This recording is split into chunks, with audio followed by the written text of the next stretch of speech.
আমি আবার চলে এসেছি পার্ট নাম্বার 29 নিয়ে, যেখানে আমরা WBSSC SLST 2025 computer science and computer অ্যাপ্লিকেশনের প্রিভিয়াস ইয়ার ইম্পর্টেন্ট কোশ্চেনগুলোকে আমরা সলিউশন করছিলাম। যারা এখনো আগের পার্টগুলো দেখোনি, চিন্তার বিষয় নেই, আমি এই ভিডিওর আই বাটনে তোমাদের প্লেলিস্টের লিঙ্ক প্রোভাইড করে দেবো। তোমরা সিকোয়েন্সিয়ালি কনসেপ্টগুলোকে দেখলে তোমাদের আইডিয়া কিন্তু অনেক ভালো ক্লিয়ার হয়ে যাবে। তো চলো দেরি না করে ভিডিওটাকে শুরু করা যাক। শুরু করার আগে একটা কথা বলে দিই, এই পার্টে যে 16টা প্রশ্ন আমি নিয়েছি সেটা কিন্তু মাদ্রাসা 2023 কম্পিউটার সায়েন্সের যে প্রশ্নগুলো এসেছিল সেখান থেকে আমি নিয়েছি। তো প্রথম প্রশ্ন কি বলছে, what is the purpose of CSS in web development.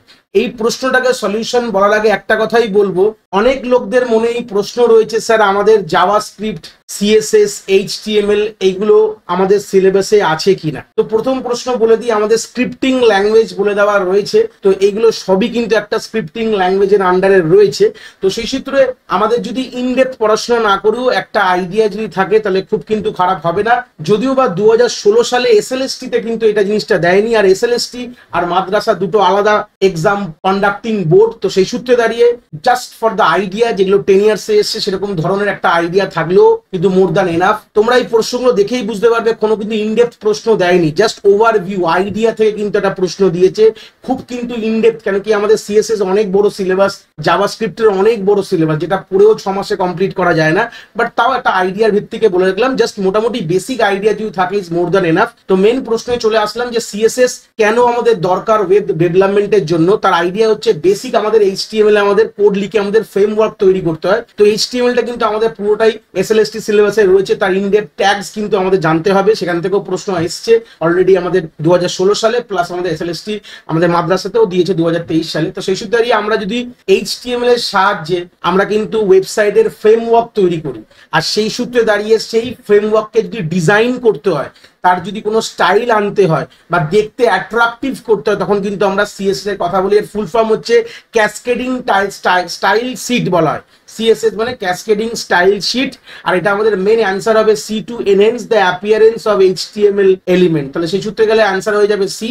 যে কোনো জায়গায় আমাদের অ্যাপিয়ারেন্সটাকে ভালো করার জন্য কিন্তু আমাদের এইচটিএমএল এর এলিমেন্ট গুলোতে, তাই জন্য আমাদের সিএসএস কিন্তু লাগে। বাদ বাকি এগুলো তো কোনো মোটামুটি না। ডিফাইন দ্য স্ট্রাকচার তো এইচটিএমএল দিয়ে হয়, সার্ভার সাইড পিএইচপি দিয়ে হয়, এখন জেএসপি দিয়েও হচ্ছে, মানে আমাদের জাভাস্ক্রিপ্ট দিয়ে নোড জেএস দিয়ে হচ্ছে। বাট এত ইনডেপথে আমাদের ট্র্যাডিশনাল যে টেকনোলজি পড়াশোনা করার দরকার নেই। টু ক্রিয়েট একটা ডাইনামিক ওয়েব কন্টেন্ট, সেটা আমাদের পিএইচপি দিয়ে হয়, ব্যাকএন্ড না থাকলে হয় না। তো এগুলো নিয়ে কথা বলবো না। তো কারেক্ট অ্যান্সার হয়ে যাবে সি, যেটা কিনা to appearance, to enhance the appearance, মানে দেখতে আরো ভালো করে। এই হচ্ছে বেসিক আইডিয়া। পরের প্রশ্ন দেখো, একদম বেসিক লেভেল থেকে দিয়েছে, ক্যাসকেডিং স্টাইল শিটের সিএসএস এর আমাদের এক্সটেনশন, যে আমাদের যে ফাইলগুলোর এক্সটেনশন কি আছে। তাহলে সিএসএস যে নামটাই রয়েছে, তাহলে মোটামুটি বুঝতে পারছো যে ডট সিএসএস কিন্তু তার এক্সটেনশন ফরম্যাট। যে ফাইলগুলোর নাম হচ্ছে ডট সিএসএস, এইচটিএমএল এর জন্য ডট এইচটিএমএল রয়েছে, জাভাস্ক্রিপ্টের জন্য ডট জেএস রয়েছে, আর পিএইচপির জন্য ডট পিএইচপি। যদি দিয়ে দিলাম, যদি দেখো প্রশ্ন যদি দেয় আমাদের এরকম জায়গা থেকেই দেবে, ইন ডেপথ কিন্তু আসবে না। কেন কি ইন ডেপথ আসার, এগুলো অনেক বড় সিলেবাস, সেই সূত্রে আমাদের বেসিক কনসেপ্ট বেসিকের উপর থেকে কিন্তু প্রশ্ন যদি দেয় তাহলে দিতে পারে। নেক্সট প্রশ্ন কি বলছে, which of the following is not a valid HTTP status code. HTTP status যে কোডগুলো রয়েছে, যেটা আমরা নর্মালি বলি 100 থেকে 599 এর মধ্যে আমাদের মোটামুটি 499 খানে আমাদের স্ট্যাটাস কোড কিন্তু এইচটিটিপি আছে। তো সেই সূত্রে এখানে যে অপশনগুলো রয়েছে কোনটা ভ্যালিড না, তো অ্যান্সার হবে ডি, যেটা 1000 বলে কোনো রকম কিন্তু স্ট্যাটাস কোড হয় না। তার পুরো ইনডেপথ এক্সপ্লেনেশন রয়েছে, দেখতে পাচ্ছ তোমরা স্ক্রিনে। এইচটিটিপি স্ট্যাটাস কোড কিন্তু 3 ডিজিটে হয়, যেটা হচ্ছে শুরু হয় 1, তারপরে যা ইচ্ছা হতে পারে, যেরকম এক্সাম্পল 100 ফর কন্টিনিউ, 2 তারপর যা ইচ্ছা হতে পারে 200 ফর ওকে এক্সাম্পল, যেটা সাকসেস ইনফরমেশন বলে, 3 তারপর যা ইচ্ছা হতে পারে। এটাকে রিডিরেকশন বলা হয়, যেরকম 301 মুভ পার্মানেন্টলি, 4 3টে এক্স, তার মানে যেটা যা ইচ্ছা হতে পারে, যেটা ক্লায়েন্ট এরার বলে, যেরকম 404। এটা এই টাপটা এইগুলো মাথায় রাখতে হবে। যেমন 404 মানে নট ফাউন্ড, যেগুলো ফেমাস কোড রয়েছে সবগুলো তো 400 খানা কোড মনে রাখা সম্ভব না। বাট মোটামুটি যে আইডিয়াস গুলো এখান থেকে তুমি মানে স্ক্রিনে রেখেছি, সেগুলো মোটামুটি মাথায় রাখলে এরকম ধরনের যদি প্রশ্ন আসে আমরা করতে পারবো। যেরকম 5 তারপরে XX মানে সার্ভার এরা, যেরকম 503 মানে সার্ভার নট অ্যাভেলেবেল, আনঅ্যাভেলেবল, এরকম ধরনের কিন্তু গল্প রয়েছে। তো সেই সূত্রে 100 কিন্তু এটা নট আ ভ্যালিড কোড বলতে পারি।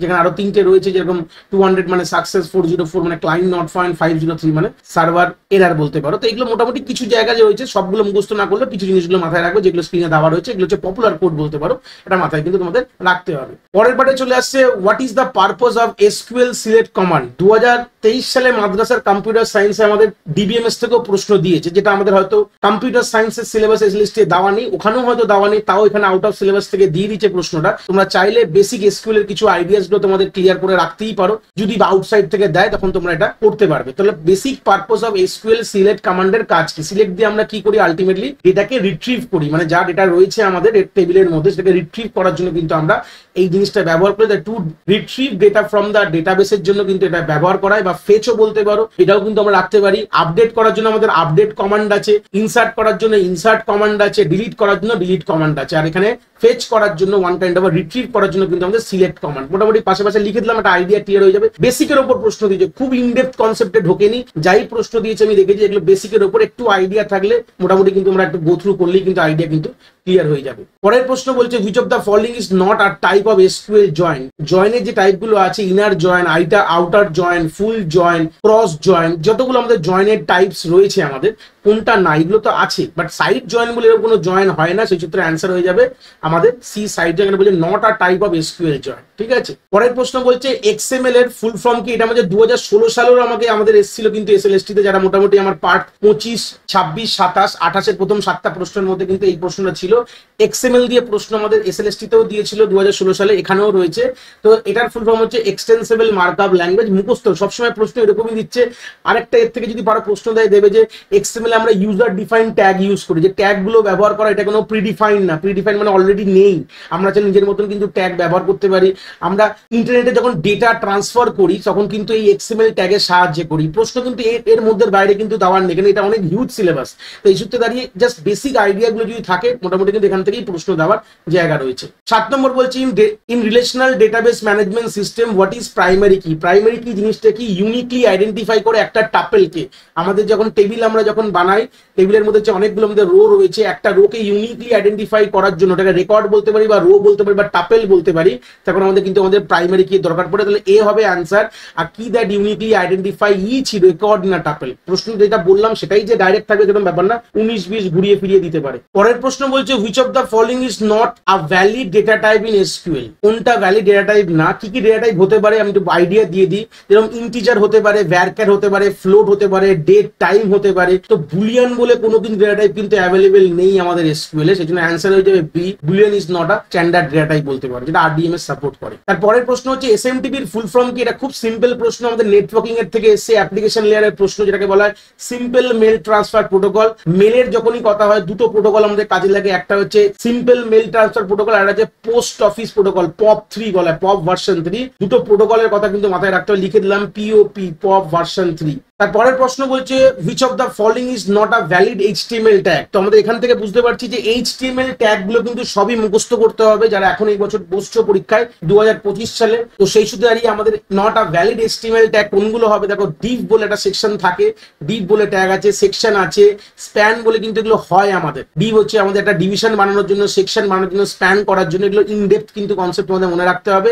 লুপ বলে কোনো ট্যাগ হয় না, সেই সূত্রে ডি হবে কারেক্ট অ্যান্সার, নট বলে যেহেতু লুপ। পরের প্রশ্ন বলছে what is the purpose of JavaScript in web development. Basic কি দরকার এইটুকু যদি আইডিয়া না থাকে তাহলে তো চলবে না। তো কি দরকার? এখান থেকে প্রশ্ন এসে দরকার কি? ডাইনামিক এবং ইন্টারঅ্যাক্টিভ ওয়েব কন্টেন্ট বানানোর জন্য। ডাইনামিক এই যে যখন আমরা কোনো পাসওয়ার্ড দিই, যে কোনো জায়গায় যখন আমরা ফেসবুক করি বা ইনস্টাগ্রাম করি, যখন পাসওয়ার্ড আমরা দিই বা যে কোনো ওয়েবসাইটে পাসওয়ার্ড দিয়ে চেকিং গুলো থাকে, যে বড় হাতের থাকবে, ছোট হাতের থাকবে, স্পেশাল ক্যারেক্টার দিতে হবে, নাম্বার দিতে হবে, এই যে চেকিং গুলো, মানে এটা ক্লায়েন্ট সাইড আমাদেরকে স্ক্রিপ্টিং ল্যাঙ্গুয়েজ বলতে পারো। জাভাস্ক্রিপ্টে ক্লায়েন্ট সাইড ভ্যালিডেশন করে, মানে ক্লায়েন্টের সাইডে এই স্ক্রিপ্ট ল্যাঙ্গুয়েজটা সার্ভার থেকে আমাদের মেন্ডে আসে, আমাদের মেশিনে থাকে। সেই মেশিনে যে যখনই আমরা কোনো ভেরিফিকেশন করতে হয় সেটা সার্ভারের কাছে আর যাবে না, আমাদের ক্লায়েন্টের কাছেই ভেরিফাই গুলো হবে, ছোটখাটো ভেরিফিকেশন গুলো।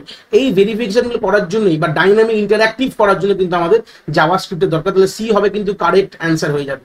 এগুলো দেখতে পারো, যেখানে স্টাইলের জন্য ইউজ করছি না, কোনো স্ট্রাকচারের জন্য স্ট্রাকচার HTML, স্টাইল হচ্ছে CSS, এটা হচ্ছে HTML, এটা সার্ভার সাইডের জন্য PHP ধরতে পারে, এটা ওয়ান কাইন্ড অফ স্ক্রিপ্টিং ল্যাঙ্গুয়েজের মধ্যে পড়ছে। তো যাই হোক, এই হচ্ছে বেসিক আইডিয়া এখানকার। পরের প্রশ্ন বলছে which of the following is not a valid JavaScript data type, কোনটা ভ্যালিড জাভাস্ক্রিপ্ট ডেটা টাইপ না। দেখো বলে দিই, এটা মুখস্থ থাকতে হবে, বেসিক আইডিয়া রাখতে হবে। নাম্বার, অ্যারে, অবজেক্ট এগুলো কিন্তু ভ্যালিড ডেটা টাইপ, ক্যারেক্টার বলে কিন্তু এটা কোনো গল্প হয় না। পরের প্রশ্ন বলছে what is the purpose of for loop in JavaScript. For loop সব প্রোগ্রামিং ল্যাঙ্গুয়েজই থাকে, ফর লুপের কাজ কি, একই কাজকে বারবার করানো। তাহলে মোটামুটি একটা আইডিয়া পাচ্ছ। দেখো ডিক্লেয়ার ভেরিয়েবল রয়েছে। তো নেক্সট পয়েন্ট বলছে টু ডিফাইন ফাংশন, তো ফাংশন করার জন্য অবভিয়াসলি লুপ ব্যবহার করবো না। সি বলছে two execute block of code repeatedly. তাহলে মোটামুটি একটা আইডিয়াই হয়েছে যেখান থেকে যে আমাদের মোটামুটি যে কোনো কিছুকে বারবার করার জন্য আমাদের ফর লুপ লাগে। তো সি কিন্তু অ্যান্সার আসবে টু হ্যান্ডেল এক্সেপশন। তো এক্সেপশন হ্যান্ডলিং আলাদা গল্প হয়ে যাচ্ছে, তাহলে এটা কিন্তু কোনো গল্পের মধ্যে না। পরের প্রশ্ন বলছে which symbol is use to comment out a single line of code in JavaScript. Comment করার জন্য কি ইউজ করবো? জাভাতে যা মোটামুটি ইউজ করতাম, C++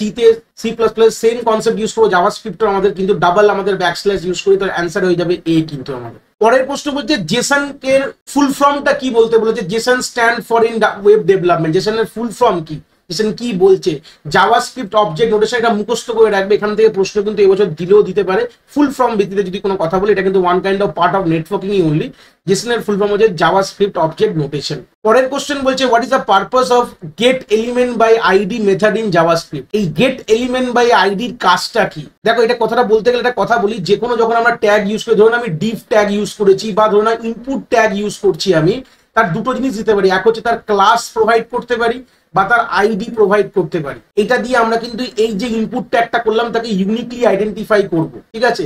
এবার ধরে নাও এই ইনপুট ট্যাগের যে ভ্যালুটা যদি বা তার রেফারেন্সটা নিতে হয়, তখন কিন্তু আমাদের এই আইডি দিয়েও কল করতে পারি, ক্লাস দিয়েও কল করতে পারি। তো সেই সূত্রে দুটো আমাদের জাভাস্ক্রিপ্টের মেথড আছে, একটা get element by ID, get element by ক্লাসও হয়। এখানে বলেছে গেট এলিমেন্ট বাই আইডি কেন দরকার থাকে, তাহলে আলটিমেটলি কি বলছে to retrieve a reference to a HTML element by its side. এই যে এলিমেন্টটা দেখতে পেলাম, যে ইনপুট একটা এলিমেন্ট বা ট্যাগ বলতে পারো, এটাকে আমাদের রেফারেন্সটা নেওয়ার জন্য কিন্তু আমরা এইটা ইউজ করি, গেট এলিমেন্ট বাই আইডি। এই কনসেপ্টগুলো বেসিক কিন্তু আইডিয়া। দেখো লেখা হচ্ছে ক্লাস নেম তো না, ট্যাগ নেমও না, ট্যাগ দিয়েও হয় আমাদের। আর রেসপেক্টে আইডি যখন বলেছে, যখনই আইডি কথাটা লেখা, যেখানে যদি ক্লাস থাকতো এখানে ট্যাগ থাকতো, আমি ট্যাগে কিন্তু মারতাম। এই হচ্ছে বেসিক আইডিয়া। ক্রিয়েট তো একদমই না, এগুলোর অলরেডি ফাংশন রয়েছে, get element by class, get element by tag, get element by ID, এগুলো নর্মালি রয়েছে। ভ্যালু আমরা নিতে পারি চাইলে, এই ইনপুটের ভ্যালু চাইলে ডট ভ্যালু ইউজ করতে পারি। এই অনেক রকম ফাংশনস রয়েছে আমাদের। বেসিক যদি মনে হয় একটু আন্ডারস্ট্যান্ডিং নেবে, যদিও আমাদের বলা নেই, ইনডেপথ প্রশ্ন আসেনি, তাও তোমরা চাইলে একটুখানি আইডিয়া এখান থেকে রাখতে পারো। এই গিয়ে আমাদের ছোটখানা প্রশ্ন শেষ হলো। ভিডিওটা ভালো লাগলে একটি লাইক করে দেবে, তোমাদের বন্ধু বান্ধবের সঙ্গে শেয়ার করে, যারা এই পরীক্ষায় বসতে ইচ্ছুক। আর হ্যাঁ, চ্যানেলটাকে সাবস্ক্রাইব করে দিও। আগামী দিনে আমরা এরকম ধরনের আরো প্রশ্ন মাদ্রাসার 2023 থেকে নিয়ে আসবো কম্পিউটার সায়েন্সের। আজকের ভিডিও নোটসটা তোমরা আমার টেলিগ্রাম চ্যানেলে পেয়ে যাবে, যার লিঙ্ক আমার এই ভিডিও ডেসক্রিপশনে দেওয়া থাকবে। যদি কোনো ডাউটস থাকে আমার কমেন্ট সেকশনে জানাতে নিশ্চয়ই ভুলবে না। সবাই ভালো থাকো, আবার আমরা পরের পার্টে দেখা হবে।